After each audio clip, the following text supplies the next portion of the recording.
This is Lab 7.3 with GenAI, Evaluation Dashboard.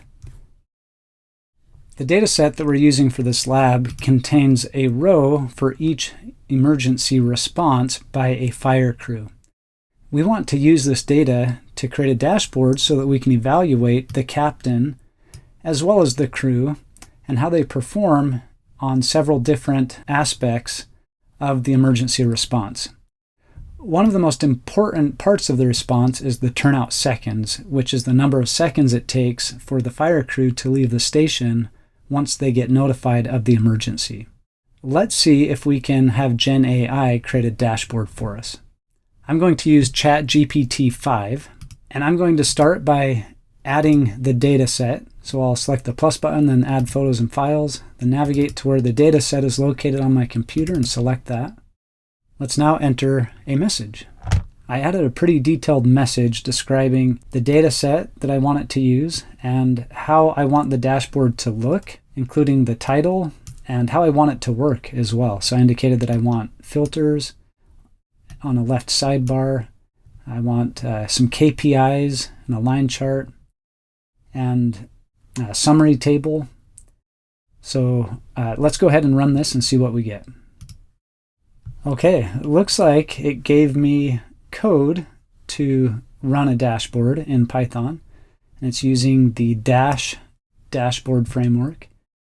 And it's got all the code here. Let's look at the message at the bottom. It says, here's the full Python dash application for your Lab 7.3 solution, Captain Evaluation Dashboard. It includes filters for captain and emergency type, KPIs, a monthly line chart, and a summary table, all dynamically connected. You can run this in a Python environment like Jupyter, VS Code, or RStudio that supports Dash, then open the dashboard at that location. Would you like me to add export options?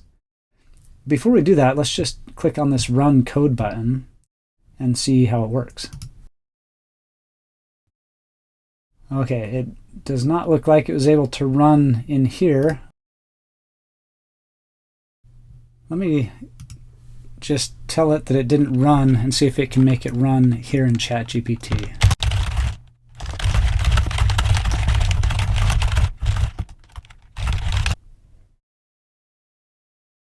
All right, that took several minutes. Let's see what it says. All set. I rebuilt it to run inside this app without extra packages. It's a self-contained HTML dashboard with live filters, KPIs, a monthly multi-line chart, and the summary table. Oh, and in my prompt I had return seconds listed twice. You can also export the filtered summary as CSV.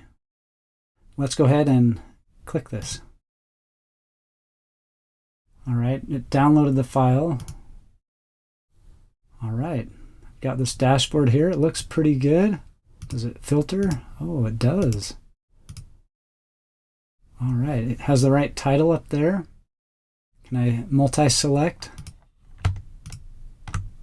If I hold the command key down, looks like I can multi-select. Let me make the resolution bigger so I can see everything. The summary table is cool. We can save the current summary table as CSV. If I click that, it downloads it. Sure enough, it has the data right there. So that's pretty cool. I didn't even ask for that. And then I've got all the different categories down here along the bottom, including return seconds twice. So I should have double checked my prompt, but otherwise it looks pretty good. So this dashboard could now be used to evaluate the captains on turnout seconds, as well as in the summary table, summaries of the other categories of the emergency response as well. And this concludes Lab 7.3 with GenAI.